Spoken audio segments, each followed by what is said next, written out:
Olá, querido aluno. Namastê. Bem-vindo ao seu curso de Ayurveda. Como todo bom curso, a gente vai começar com uma forte introdução em Ayurveda.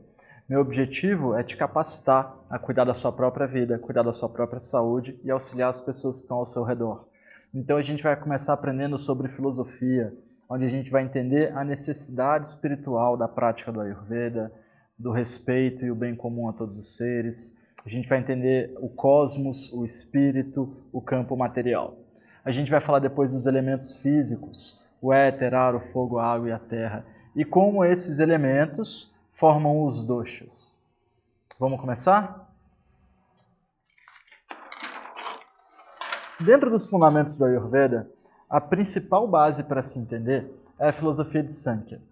Sam, como o nome diz, significa saber, e Kya, a verdade. Saber a verdade sobre a nossa existência, saber a verdade sobre quem somos, o que viemos fazer aqui. Existem duas grandes energias regentes. A gente pode falar que existe Deus, mas existe a vertente de Sankhya com Deus e a vertente de Sankhya sem Deus. Vamos colocar Deus aqui, já que a gente está na América Latina, num local onde a gente aprende tudo como no monoteísmo, então vamos colocar Deus como o regente de todas as energias. Esse ser, consciente de si mesmo ou não, ele por um determinado momento resolve se experimentar.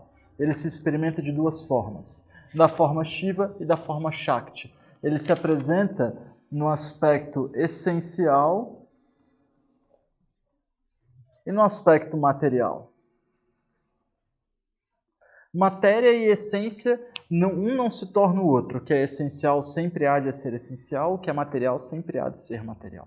Agora, quando eu falo nas energias de Shiva e de Shakti, de essência e de matéria, eu trato Shiva como uma representação do masculino. Masculino é aquela energia que pega todas as coisas, une elas aqui e destrói. Então o Shiva, ele vai sempre dizer assim, eu quero destruir, eu quero transformar. Então, para Shiva, nada está bom estável, nada está bom parado, tudo tem que se mover, se destruir, se acabar o tempo todo, para que coisas novas possam existir a partir daquilo. Então, eu posso dizer que Shiva é uma energia forte de contração. Shiva é o máximo de contração, ele une todas as coisas num ponto só. E esse ponto ele se contrai tanto, quando não há mais para onde ele se contrair, ele explode em forma de expansão. Então, o masculino promovendo a contração dá espaço para o feminino, que é a expansão.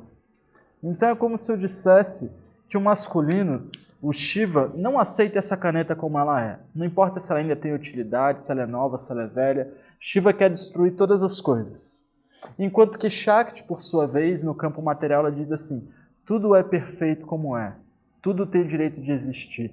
Então Shakti é expansiva, enquanto que Shiva é a contração, Shakti a expansão.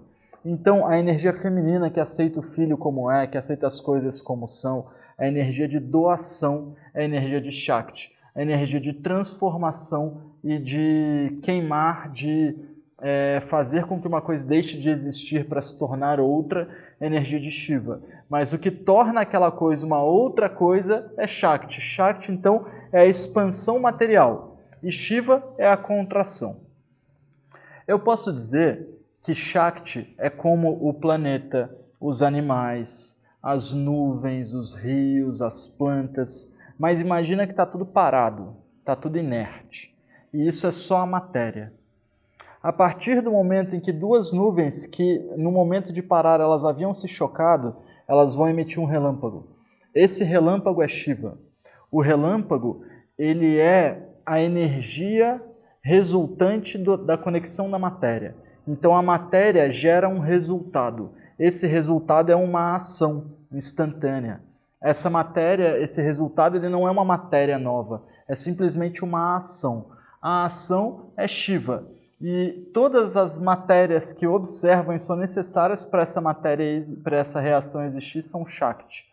Então eu digo que o campo material inerte é Shakti, a partir do momento em que ele tem um movimento, esse movimento é Shiva. E aí ele se move, depois ele relaxa em expansão. Isso é Shiva, isso é Shakti. Isso é Shiva, isso é Shakti.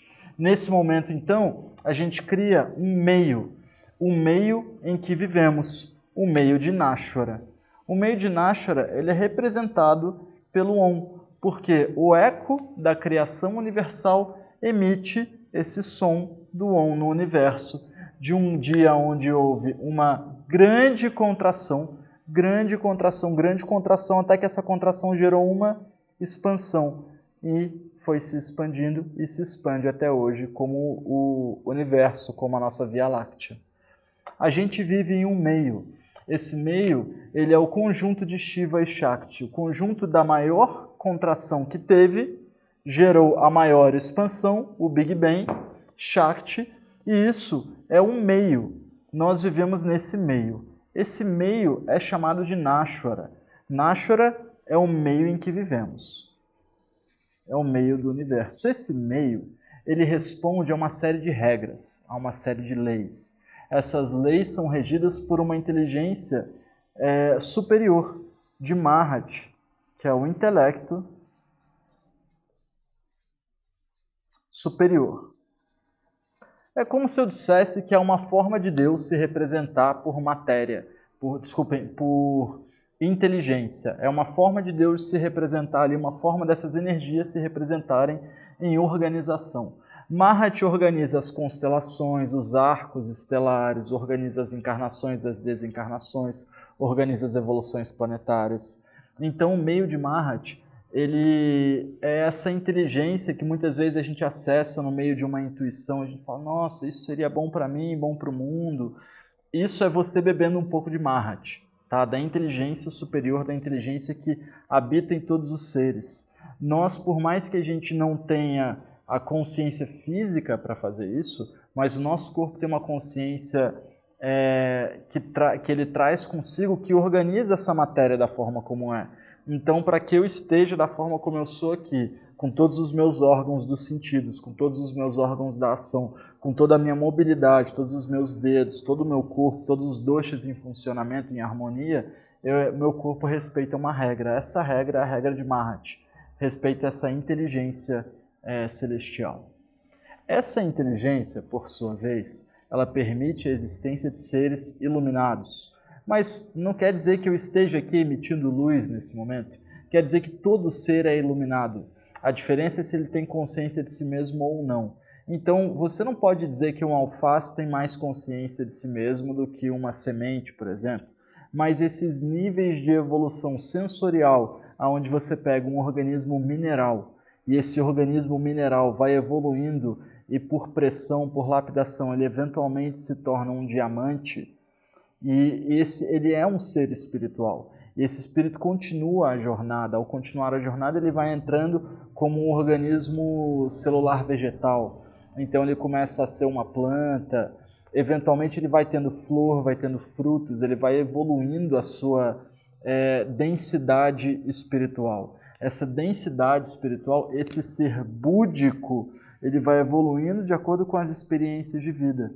E teoricamente, a gente começa um pequeno cristalzinho. E de acordo com as nossas experiências de vida, a gente vai agregando cada vez mais cristais espirituais no nosso corpo. Até que um dia, a gente tem tanta consciência de si mesmo que a gente só nasce aqui por opção. Mas ainda não chegou esse dia. Esse ser búdico, ele tem aspirações. Essa aspiração é chamada de Dharma. Dharma é o bem comum. A gente vai estudar um pouco mais disso, mas Dharma é aquilo que é bom para todos os seres. Então todos somos seres búdicos, todos deveríamos em algum ponto da vida buscar o Dharma. É a coisa principal do Ayurveda. A primeira regra para a realização de uma vida plena, segundo o Ayurveda, é encontrar um Dharma. É encontrar uma coisa que você faça que seja boa para você e boa para os outros seres, que te auxilia a evoluir na vida. Se você gasta as suas energias fazendo uma coisa que não é boa para você, que não é boa para os outros seres, é só para te enriquecer, por exemplo, é importante você ser bem sincero com isso para que você possa gerar mudança. Agora, se você sabe que existe o Dharma e não segue, isso gera um peso mental muito forte, um fardo muito forte. Então, o fardo de não seguir o Dharma é um dos maiores fardos do mundo, tá? Porque todos somos seres búdicos. E agora que a gente está nessa evolução humana, nessa evolução que a gente tem livre-arbítrio, ou seja, um passarinho, ele não escolhe o alimento dele, ele naturalmente tem uma tendência a se alimentar de um grupo de coisas. Ele não escolhe a fêmea dele, ele naturalmente tem uma tendência a procurar aquele conjunto de coisas. Todos os seres vivos, com exceção dos humanos, eles têm a falta desse sentido do livre-arbítrio. Livre-arbítrio, pensa só, o seu arbítrio não é livre. Então, ele funcionaria assim: você não escolhe o que fazer na mudança de estação, você naturalmente migra de um canto para o outro. Você não se adapta a uma comida como chocolate, porque você não tem desejo por aquele sabor, você não tem desejo por aquele cheiro, e o seu corpo nem digere aquilo. Você só fala em livre-arbítrio quando você se torna humano. E nessa forma humana em que a gente se encontra, você começa a ter uma grande vontade de fazer coisas que não são necessariamente boas para você. Geralmente são coisas que a gente carrega por causa da cultura, a gente carrega por causa da família, por causa dos hábitos errôneos que a gente criou durante a vida, mas são coisas que você sabe que não são boas para você, sabe que não vão te fazer evoluir, vão te fazer regredir um pouco, mas ainda assim a gente segue esse caminho porque a gente é livre para seguir. Diferente de um pinguim que toda mudança de estação ele vai migrar, ele não tem opção quanto àquilo, ele sente naturalmente que ele deve fazer aquilo. E ele ainda consegue se localizar de acordo com o cérebro dele. Então, os seres búdicos, quando se tornam humanos, eles passam a ter que procurar essa riqueza. Então, não está mais no seu cérebro, não está mais na sua forma de se comportar natural, fazer o que é bom para todos os seres. Você sabe que isso existe, você sabe que ia ser legal fazer isso, mas dá para aquietar essa sensação. A ideia do Ayurveda é você se aproximar dessa sensação de fazer o bem comum a todos e fazer de forma natural. Essa é uma das bases da filosofia Sankhya, a aplicação do Dharma, do que é bom para mim, que é bom para você, que vale a pena a gente fazer. Então, dentro do campo de Budi, a gente está falando aqui dos seres intelectuais, a gente está falando aqui do Atma, do espírito único que todos nós temos. Atma é aquele que continua a jornada. Então, quando eu falo no meu corpo, eu falo assim, não, eu vou morrer, mas parte de mim continua a jornada. Quem continua a jornada é o Atma, tá? O nosso corpo espiritual que contém todas as informações de todas as vidas vividas. A gente não precisa acessar essa informação para ter os méritos dessa inteligência adquirida durante muitas e muitas vidas. Existem 3 caminhos para a prática do Dharma, tá? O caminho da ação, conhecida como Karma Yoga. O caminho da devoção, conhecido como Bhakti Yoga. E o caminho da sabedoria, vou colocar aqui, Gnana. Sabedoria. Então você tem a ação divina, a devoção divina e a sabedoria divina. Tá? Esses 3 caminhos podem ser entendidos da seguinte forma. Você tem os 3 grandes avatares, os 3 grandes mestres. Mestre Buda. Ele dizia que a diferença entre um ser iluminado e um ser não iluminado é a simples consciência de si mesmo. Que a partir do momento que você se conhece, você aprende a controlar seus sentidos, aprende a controlar sua respiração, aprende a controlar o que você diz e o que você faz. Mas para aqueles que não se conhecem, não sabem quem são, então dificilmente essas pessoas encontram um caminho. Então o avatar da sabedoria, o avatar de Gnana Yoga, teria sido Buda, teria sido o avatar para ensinar o Dharma da sabedoria para a gente, o caminho do conhecimento. Uma história rápida sobre Krishna. Krishna teria vindo no último grande império indiano. Nesse grande império havia um imperador muito bom, como um rei Salomão da vida, e ele tinha um filho que não era um cara muito bom, que era Duryodhana. Esse rei, ele tinha um general, que é sobrinho dele também, Arjuna, o nobre guerreiro. Arjuna já tinha conquistado um monte de lugar, já tinha ganho um monte de guerra, e o rei estava meio velhinho, já quase em leito de morte, ele mandou chamar Arjuna. Falou assim, Arjuna, você é meu nobre guerreiro, eu estou para morrer, quem vai tomar o poder, e isso eu não posso mudar, é o meu filho Duryodhana. Mas o meu filho não é um cara muito bom. Então eu gostaria de ver se você não fica com as partes mais ricas aqui do nosso território, pega ali as minas, pega os riachos, as partes mais ricas, e dá um andamento para a nossa riqueza, dá uma direção para isso, para a gente não perder toda a soberania indiana, porque vai entrar um imperador que não é tão bom aqui, que é meu filho. Arjuna falou assim, olha, eu nem quero muito isso não, mas já que você está me dando, eu não tenho opção, eu aceito. O rei veio a falecer uns meses depois, e aí Arjuna foi até a sala do primo dele, a sala do novo imperador. Bateu na porta e falou, meu primo. Aí Duryodhana já recebeu ele todo grosso e falou, meu primo não, sou o seu imperador. Aí Arjuna, beleza. Meu imperador, vim aqui pedir as terras que seu pai me prometeu. Aí Duryodhana falou assim, olha, eu não vou te dar as terras, porque se eu te der as terras, são as terras mais ricas que eu tenho, o que vai sobrar para mim?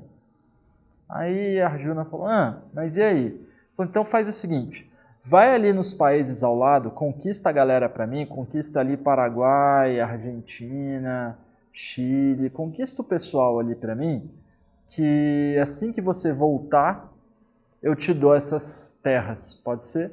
A Arjuna falou, tudo bem, parece justo. E ele foi fazer isso então, foi conquistar, voltou 12 anos depois com a vitória. Chegando com a vitória, ele entregou para o primo dele, para o imperador falou assim, não vou te dar as terras. A Arjuna falou, não vai me dar as terras por quê? Duryodhana disse, porque eu sou ruim mesmo. Sou ruim e não vou te dar as terras. Aí o Arjuna falou, cara, eu posso tomar a força. Aí Duryodhana falou assim, enquanto você esteve fora por esses 12 anos, eu criei um exército. É o exército do imperador. O exército do imperador era do tamanho e proporção do exército do general.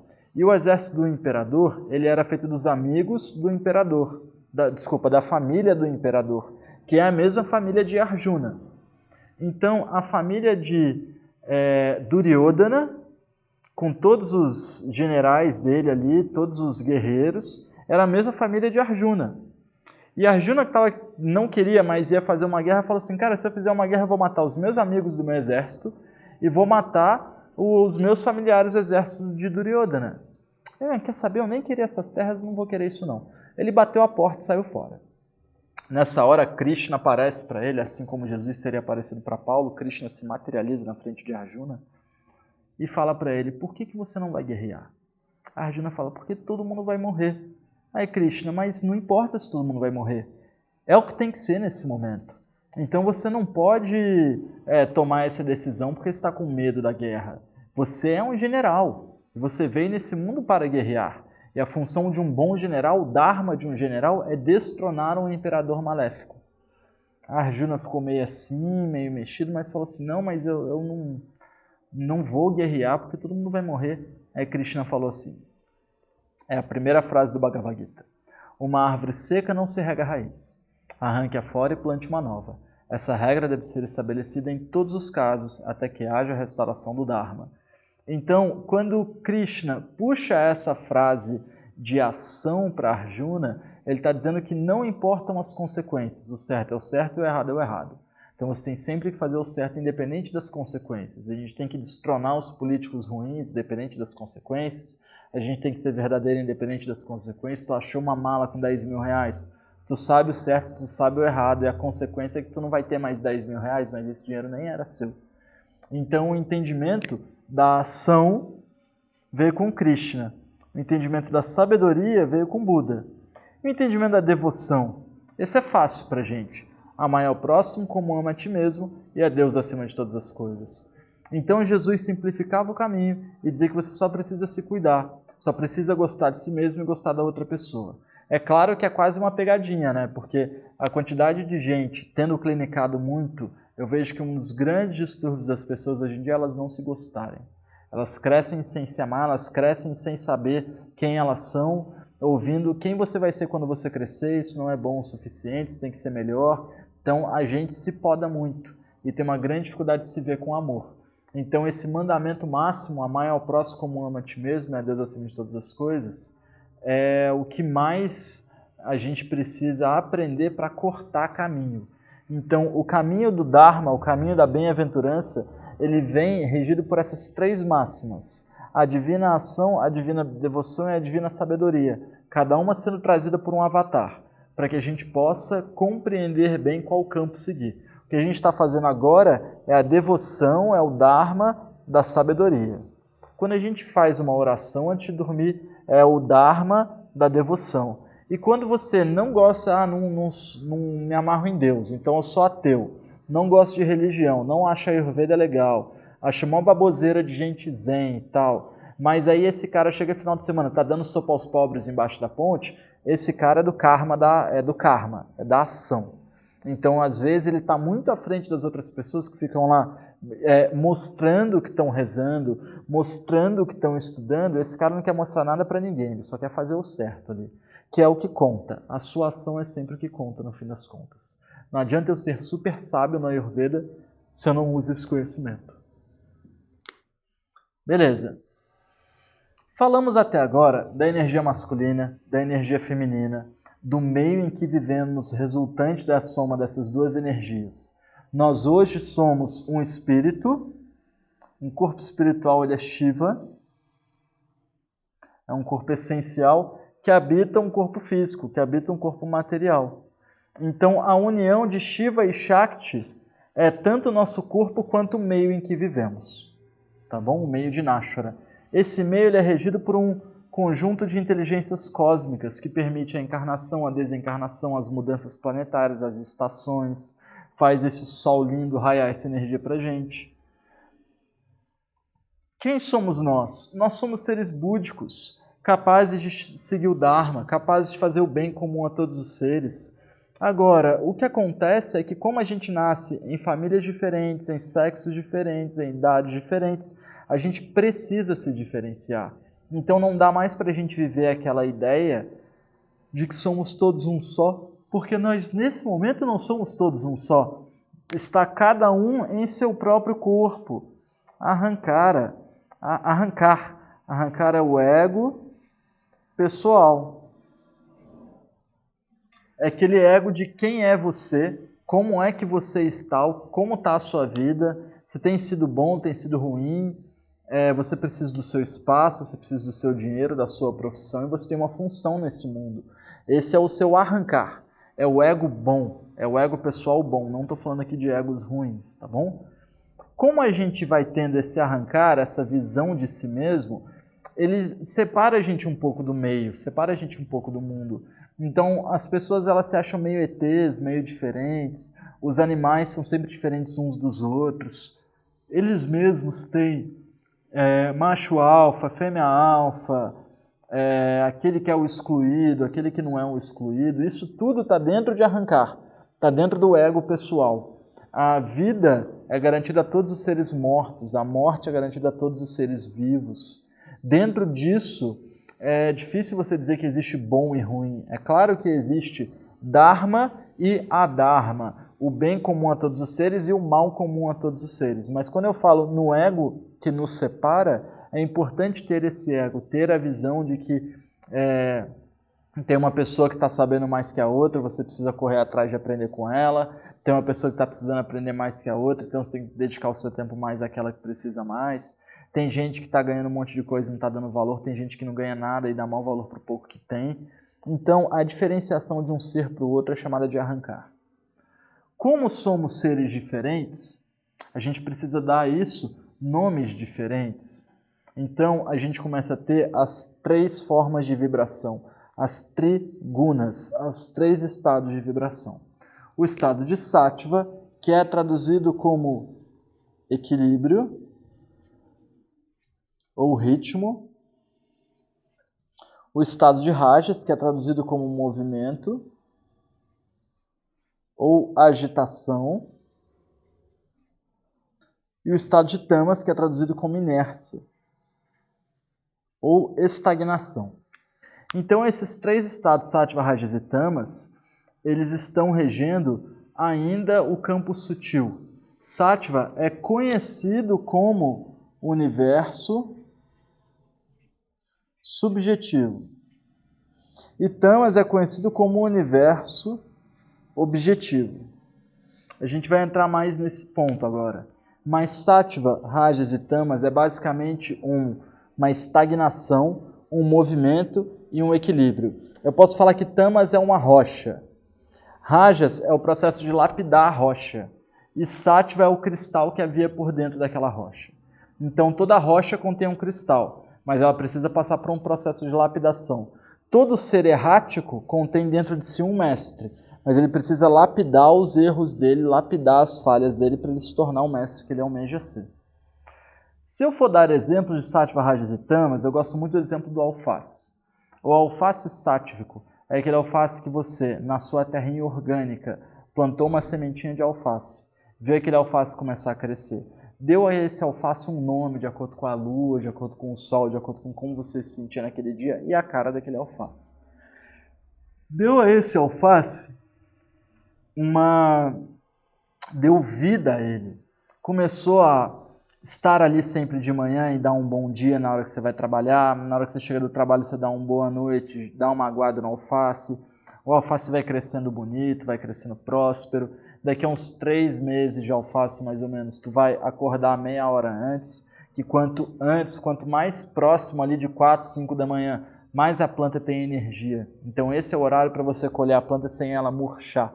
Então você vai acordar um pouquinho mais cedo, vai cortar aquele alface, vai sair meia hora antes da hora do almoço, vai fazer aquela salada gostosa. Pode ser alface puro, que seu alface é super orgânico. Quando terminar de fazer, você vai oferecer aquilo ao seu corpo, oferecer o seu fogo digestivo. Como o alface tem um sabor teoricamente amargo, é pouco, mas é amargo, tu ainda vai comer o amargo por último. Então você deixa as saladas, as verdes ali por último, e aí você vai digerir super bem. O talo do alface você vai jogar de volta na terra para ele voltar a ser terra. É difícil de fazer? É difícil de fazer. Esse é o alface sátvico. Agora, o alface rajásico. O alface rajásico, o sáttva então é o equilíbrio com o meio. É difícil ficar super em equilíbrio com o meio, né? Mas é a realidade hoje em dia. A gente fica usando lâmpada branca para ficar acordado até mais tarde. A gente fica comprando qualquer tipo de alimento, se alimentando de qualquer coisa e produzindo lixo o tempo todo. Então, ser sátvico, estar em ritmo com o mundo, seria não danificar o mundo durante a nossa existência, ou ao menos dar a chance de que o mundo se recomponha. Não é o que está acontecendo hoje. O estado de rajas é o estado de movimento constante. Então, eu não tenho tempo de plantar um alface, de orar para esse alface, de oferecer esse alface ao meu fogo. Eu não estou interessado nisso. O alface rajásico é você ir no hortifruti, procurar um alface ali bonito, cheiroso, orgânico ou não, de acordo com o que você prefira, e você compra esse alface ali. Esse alface ele vai te suprir. Você não está buscando fazer mal ao meio, mas você também está buscando resolver o problema do mundo. Tá? Esse então é o alface rajásico. Vou ali, vou comprar, vou consumir, beleza. E o alface tamásico é você basicamente comprar uma sopinha avô no sabor alface. Ela não vai enriquecer seus tecidos, você vai gerar lixo, vai ser ruim para você, vai ser ruim para o mundo, tá bom? Então, Sattva você se equilibra com o meio. Rajas você gera movimento e agitação, e Tamas você gera inércia. Então, Rajas você vai realizar um desejo, geralmente sensorial. Tamas você vai realizar um desejo material. Falando de Sattva, Rajas e Tamas em outros campos, como nos campos do desejo, Tamas é o desejo da matéria. Rajas é o desejo sensorial, o desejo de um sabor específico, de uma fruta, de um vinho, de um queijo, alguma coisa que você quer muito, que te estimula muito a mente. E Sattva é o desejo espiritual. Eu quero dar aula de Ayurveda, eu quero dar aula de Yoga, eu quero fazer uma aplicação de Reiki aqui, eu quero cuidar do mundo, eu vou parar de consumir os animais acreditando que essa é a melhor forma de cuidar do mundo. Então, dentro dessa tríade de Sattva, Rajas e Tamas, nós necessariamente estamos sempre ciclando, tá? Então, na hora de dormir a gente quer estar inerte, na hora de despertar a gente quer estar agitado, na hora de escolher uma coisa boa para a nossa vida a gente quer estar Sattva, na hora de correr você quer estar Rajas, na hora de comer você quer estar um pouco tamásico para você parar e ficar estagnado ali enquanto você come, você não ficar comendo olhando para várias coisas ao mesmo tempo. E nem ficar tamas demais, não é comer e ficar 1 hora dormindo depois. Agora, o estado Sattva de equilíbrio, ele só é capaz de ser alcançado se você tiver estabilidade na vida. Se você viaja pouco, se você busca fazer o que o seu corpo pede, se você tem rotina alimentar, rotina diária, horário para dormir, horário para acordar, aí você alcança um bom Sattva, tá bem? Então, a teoria base do Ayurveda é a teoria base do Tantra, do Ayurveda, do Yoga, é a filosofia de Sankhya. Sam, saber, Kya, a verdade, saber a verdade sobre a nossa existência, somos seres espirituais com características de Shiva e de Shakti, nós somos os dois, nós somos uma essência que nessa vida habita o corpo físico, a soma de essência e matéria forma esse meio em que vivemos chamado de Nashvara. Esse meio em que vivemos é regido por uma inteligência cósmica, a inteligência de Mahat. Essa inteligência permite a existência de seres que buscam a luz, que buscam se conhecer, que buscam evoluir o tempo todo, são os seres búdicos. Nós, seres búdicos, assim como todo ser que está vivo é um ser espiritual, eles têm ego pessoal. Então não adianta se falar, não, cara, pernilongo é o pior ser do mundo, barata é o pior ser do mundo. Teoricamente, nós já fomos todos os seres. Eu sei que é utópico pensar nisso, mas imagina só, que méritos haveria em ser um cara iluminado, em ser um Jesus da vida, se você não tivesse que galgar esse caminho. Ah não, tu nasceu iluminado, é isso. Não é isso que os textos dizem. Os textos dizem que cada pessoa busca a sua própria evolução e é intrínseca a cada um de nós, assim, bilhões de anos de evolução, ou milhões, ou centenas de milhares de anos, mas cada um evolui da forma como pode. Então você vai tendo o nosso ego que nos separa, fazendo com que a gente sempre tenha que procurar a evolução do Dharma, porque quando você faz algo que é bom para você, você pega o seu cristalzinho e melhora ele um pouco. Agora, quando você faz algo que é bom para você e para os outros seres, você aumenta o seu cristal de forma exponencial. Então, sempre que você age para a singularidade, você melhora um pouquinho, mas quando você age para a multiplicidade, você melhora um tantão. Então, a ideia é sempre fazer o que é o bom para todos os seres, tá? Só que aí o que acontece é que como a gente tem diferenças de um para o outro em arrancar, a gente precisa de nomes diferentes para essas diferentes características.